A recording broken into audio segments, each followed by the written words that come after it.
வாழையடி வாழையாக வாழணும் என்றுதானே வாசலில வாழ மரம் கட்டித்தான் வைக்கிறாங்க.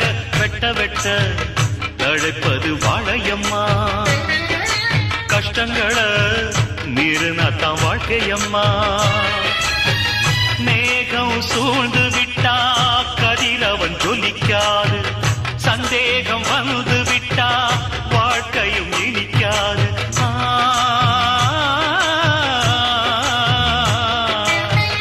அக்னிய சாட்சி வச்சு நடக்குது கல்யாணம், அக்னியா பொண்ணு எரிஞ்சா வாழ்க்கை என்னாகும்.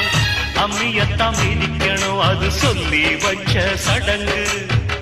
வாழையடி வாழையாக வாழணும் என்றுதானே வாசலில வாழ மரம் கட்டித்தான் வைக்கிறாங்க. வெட்ட வெட்ட தழைப்பது வாழைய